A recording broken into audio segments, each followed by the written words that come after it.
हर हर महादेव, जय भोलेनाथ। नमस्कार, मैं साधना पांडे मार्गदर्शन पे आपका बहुत बहुत स्वागत करती हूँ। दोस्तों, महाशिवरात्रि की बहुत बहुत ढेरों शुभकामनाएं और बहुत सारी बधाइयाँ। बाबा विश्वनाथ जी, भोलेनाथ जी आपके जीवन में उजाला करें। जो कुछ भी जीवन में कष्ट हो, संकट हो, सब बाबा विश्वनाथ जी की कृपा से दूर हो, ऐसी कामना करती हूँ।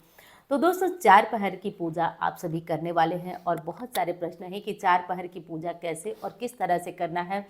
तो वीडियोस तो सारी अपलोड है। आज मैं जो है केवल कुछ मुहूर्त बताऊंगी और पारण में सही विधि, सही तरीका और किस तरीके से आपको पारण करना है, केवल और केवल ये बातें जानेंगे।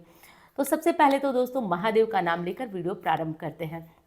सबसे पहले जानेंगे चार पहर की पूजा का कुछ नियम। पहली चीज़ कि जब हमें चार पहर की पूजा करना हो तो शाम को आप अपने जो भी ज़रूरी काम है अपने दिनचर्या के, उनको निपटा लें। उसके बाद शाम को यदि आप मिट्टी लाए हों तो आप मिट्टी से एक सुंदर सा शिवलिंग बना लें। अब कुछ लोग कहेंगे कि दीदी शिवलिंग नहीं बना सकते, तो कोई बात नहीं। अगर घर में शिवलिंग है तो आप उनसे भी पूजन कर सकते हैं। यदि घर में नहीं है तो आप जो है मिट्टी का शिवलिंग बना लें, या अगर दोनों में पूछें कि दीदी हम क्या करें, तो मैं कहूँगी कि आप मिट्टी का शिवलिंग बना लीजिए। ये बहुत ज़रूरी और बहुत ज़्यादा ज़रूरी है। मिट्टी का शिवलिंग बनाने का मैं लाभ बता चुकी हूँ, कैसे और किस प्रकार। पहली चीज़ तो ये जानेंगे दोस्तों कि मिट्टी का शिवलिंग जब भी बनाइएगा तो जिस विधि से मैंने बताया है अच्छी तरह से बनाइएगा, क्योंकि वो टूटे नहीं। शिव पुराण में जैसा कि बता भी चुकी हूँ, फिर बता रही हूँ कि एक महत्व है मिट्टी के शिवलिंग बनाने का। कहा गया है कि जो मिट्टी का शिवलिंग बनाता है दोस्तों, वो शिवलिंग के निर्माणकर्ता की भांति फल पाता है। इसलिए ज़रूरी है कि मिट्टी का शिवलिंग आप लोग ज़रूर बनाएं। उसके बाद क्या करेंगे दोस्तों, ये शिवलिंग शाम को ही बनेगा। काफ़ी प्रश्न है कि सुबह ही बना लें या फिर शाम को। तो जो मिट्टी का शिवलिंग चार पहर की पूजा के लिए बनेगा वो शाम को बनेगा। और सुबह आप जो है जल अपने घर में फोटो से पूजा करिए या मंदिर जा कर के गिरा दीजिए, तो ये करिए। और जो लोग केवल निशीत काल की पूजा करने वाले हैं उनके लिए भी शिवलिंग बना लेना या फिर घर में पूजन करना बहुत अधिक श्रेष्ठ है। चार पहर की पूजा का जो शुभ मुहूर्त होगा मैं यहाँ स्क्रीन पे लगा दूंगी, आप लोग देख लीजिएगा। चार पहर की पूजा किस किस पहर में आपको करना है। दोस्तों, पहले पहर में गाय का कच्चा दूध लेके रख लीजिएगा और पहले पहर में कच्चे दूध से भोलेनाथ का अभिषेक करिएगा। दूसरे पहर में दोस्तों दही से, तीसरे पहर में घी और शक्कर से, चौथे पहर में शहद से, इस भांति अभिषेक करना है। चौथे पहर में जो है आपको अभिषेक के बाद बाबा विश्वनाथ भोलेनाथ जी का नाम लेकर उनकी विधिवत आरती करना है दोस्तों। आरती करने के बाद ही हम जो है शिवलिंग का विसर्जन करेंगे।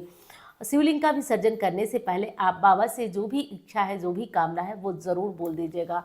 उनसे प्रार्थना करिएगा कि आपके मन की सभी इच्छाएं पूर्ण हो। चार पहर की पूजा दोस्तों धर्म, अर्थ, काम, मोक्ष सभी सुखों को देने वाली होती है। चार पहर की पूजा से कुछ भी ऐसा नहीं रहता है जो नहीं मिलता है। बार बार कह रही हूँ, मुहूर्त मैं यहाँ डाल दूंगी, तो मुहूर्त का ध्यान हमें ज़रूर ज़रूर से देना है। दूसरी चीज़ कि चार पहर की पूजा के बीच यदि मान लीजिए कि काफ़ी लंबा टाइम हो गया और जैसे शाम को आप पूजा कर रहे हैं, तो चार पहर की पूजा में जैसे 6 बजे शिवलिंग आप निर्माण कर दे रहे हैं, 7 बजे आप शिवलिंग का निर्माण कर रहे हैं, इस बीच में आप कहीं जा आ सकते हैं या नहीं, ये बहुत प्रश्न है। तो बिल्कुल जा सकते हैं, आ सकते हैं। दूसरी चीज़ कि चौथे पहर में किस तरह से क्या पढ़कर पूजा करना चाहिए, तो चौथे पहर में शिव जी की स्तुति गाई जाती है, जैसे नमामि शमीशान निर्वाण रूपम। तो इस तरह से करके स्तुति गाई जाती है। दूसरे पहर का जो सबसे ज़्यादा महत्व होता है वो होता है दोस्तों मंत्र जाप का। तो सबसे ज़्यादा ज़रूरी होता है कि दूसरे पहर में हम मंत्रों का जप करें अधिक से अधिक संख्या में। तीसरे पहर में जो है वो किसी भी पाठ को करें, साथ साथ महादेव के अधिक से अधिक मंत्रों का जप तीसरे पहर में भी करें। चौथे पहर में अभिषेक के बाद आरती पूजन किया जाता है। इस तरह से करके हमारी चारों पहर की पूजा पूर्ण हो जाती है।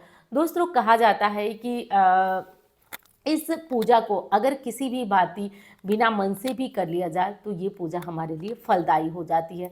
तो ये हमें ज़रूर करना है। नहाने की चिंता मत करिएगा। अगर आप चाय पानी करते हैं तो जो पूजा वाले आपके कपड़े हैं, अब कपड़े का मतलब बता दूं आपको, देखिए अगर महिलाएं चार पहर की पूजा करें तो आप लोग हल्के रंग का चुनाव करिएगा। अक्सर हम पूजा में लाल और पीले रंग का कपड़ा पहनते हैं, लेकिन आपको हल्के रंग के कपड़े का चुनाव करना है। जैसे जो भी साड़ी या सूट, जो भी चीज़ आपके पास हल्की हो वही पहन ले, क्योंकि हल्के रंग का पहनकर ही भोलेनाथ की पूजा की जाती है। वहीं पे यदि पुरुष वर्ग हैं तो वो लोग सफ़ेद धारण करें।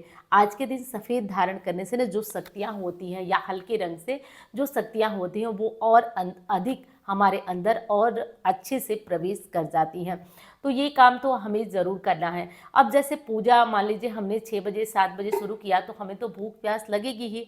तो जो पूजा वाले कपड़े होंगे उनको निकाल दीजिएगा, सामान्य जो घर के कपड़े होंगे उन्हें पहनकर चाय पानी सब कुछ कर लीजिएगा। और इस तरह से करके दोस्तों हमें चारों पहर की पूजा निपटा लेना है। कोशिश करें, अगर पति पत्नी दोनों करते हैं बहुत अच्छा, नहीं तो कम से कम एक व्यक्ति भी करता है तो पूरे घर का वो कल्याण कर देता है। इतना अधिक महत्वपूर्ण है ये चीज़। अब अगली चीज़ बता दूं दोस्तों कि इस व्रत में आपको क्या खाना चाहिए आज।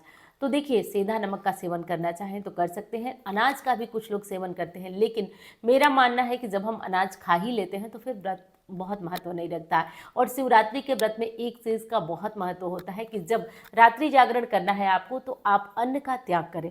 आप अधिक से अधिक करें तो सेंधा नमक ले लें, फल ले लें, सिंघाड़े का आटा ले लें, कुट्टू का आटा, जो भी व्रत में खाई जाने वाली चीज़ है वो सब लेकर के और आप व्रत आराम से कर सकते हैं। तो खाने पीने का ये नियम ज़रूर ध्यान रखिएगा। सरसों का तेल ये तो कदापि न पूजा में प्रयोग होता है न खाने में प्रयोग होता है, ये हमें ध्यान ज़रूर रखना है। आज सुबह से लेकर रात तक जिन लोगों के ऊपर मकर कुंभ मीन ये 3 राशियां जो साढ़े साथी के अंदर हैं, तो आपको कम से कम काले तिल या काले उड़द आपको शिवलिंग पे घर या बाहर कहीं भी ज़रूर चढ़ाइए।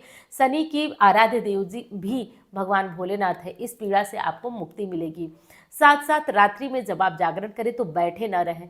ऐसा ना हो कि आप मोबाइल देख रहे हैं, कोई फिल्म देख रहे हैं, कुछ भी कर रहे हैं और आपने रात्रि जागरण पूरा किया, इसका तो कोई मतलब ही नहीं बनता है दोस्तों। आपको करना है कि जब आप रात्रि जागरण करें तो आप सीधे बैठ करके हाथ जोड़ करके किसी मंत्र का जप करें, कोई स्तुति करें, कोई पाठ करें। तो इस तरीके से करके दोस्तों रामायण का भी पाठ कर सकते हैं, शिव पुराण का पाठ कर सकते हैं, हनुमान चालीसा भी पढ़ सकते हैं, क्योंकि हनुमान जी भी रुद्रावतार कहे जाते हैं। तो इस तरह से करके आपको रात्रि जागरण करना है। केवल बेड पे लेट करके कोई फिल्म देख रहे हैं, कोई चीज़ देख रहे हैं और हम भी जागरण करें, ये महत्व नहीं रखा जाता है। और जागरण करने के लिए एक चीज़ आपको सबसे मतलब ज़रूरी है कि आप जो है अपने अंदर एक ऊर्जा पैदा करें। ऊर्जा का मतलब एक चीज़ होती है ना, जब बहुत ज़रूरी होता है कि ये काम हमें करना है तो वो अंदर से भावना जब आप लाएंगे तो आपको बिल्कुल भी नींद नहीं आएगी। 4 पहर की पूजा का मुहूर्त मैंने बता दिया है आपको। अब दोस्तों जानेंगे पारण कैसे और किस समय किस तरीके से करना है।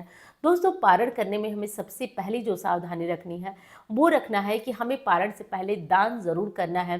प्रायः लोग जो है इस व्रत को मज़े मज़े के लिए रखते हैं और शाम को पूरा अच्छे से खीर पूरी वगैरह खा लेते हैं, लेकिन मज़े से रहने वाला व्रत है, लेकिन खीर पूरी वगैरह ना खाएं तो बेहतर है।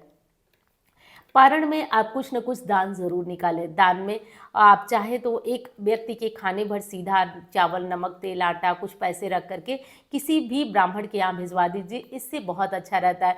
क्योंकि हर एक व्रत जो हमारे हिंदू धर्म में होते हैं ना, उनकी एक परंपरा, उनका एक नियम है कि पहले हमें ब्राह्मण भोज कराकर स्वयं भोजन करना चाहिए, लेकिन ऐसा कर पाना संभव नहीं है। इसी के विकल्प स्वरूप हम क्या करते हैं कि एक व्यक्ति के लिए सीधा निकाल देते हैं, तो वो काम हमें ज़रूर कर लेना है। उसके बाद हमें भोजन करना है। अब टाइम क्या होगा, तो दोस्तों महाशिवरात्रि के व्रत में अगली सूर्योदय में आप अपना पारण कर सकते हैं। पारण किसी भी मीठे वस्तु से कर सकते हैं, जैसे आप हलवा बना सकते हैं, पूरियाँ बना सकते हैं। मीठी चीज़ों से आप पारण करेंगे तो आपको बहुत ज़्यादा इसका लाभ मिलने वाला है। एक चीज़ और कहना चाहूँगी दोस्तों, आपको वीडियो पसंद आ रही है तो प्लीज़ लाइक करें और चैनल को भी साथ साथ सब्सक्राइब कर लीजिएगा। और हाँ दोस्तों, मुझसे कुंडली दिखाकर पर्सनल परामर्श लेना चाहते हैं तो केवल और केवल इन नंबरों पे आप संपर्क कर सकते हैं।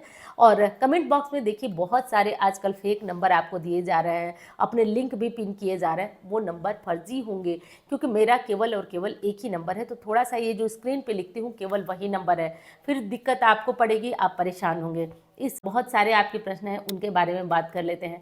जो महिलाएं पीरियड्स में हैं वो बहुत ज़्यादा परेशान हैं। देखिए ये नेचुरल प्रक्रिया है, इसको तो रोक ही नहीं सकते। घबराइए नहीं, अगर हम इस व्रत को कर लिए तो अगले व्रत में प्रॉब्लम आ जाएगी, उसके अगले में, तो घबराइए नहीं। आप मन से भगवान को ध्यान करिए, उनका नाम लीजिए, मतलब मानसिक रूप से ओठ नहीं हिलने चाहिए। इस तरीके से करके हम अपने व्रत, अपनी पूजा को विधिवत आराम से पूर्ण कर सकते हैं। शिवलिंग विसर्जन करते समय आप जो है नदी, तालाब, पीपल के नीचे, बेल वृक्ष के नीचे कहीं भी करके आप जो है शिवलिंग का विसर्जन कर सकते हैं।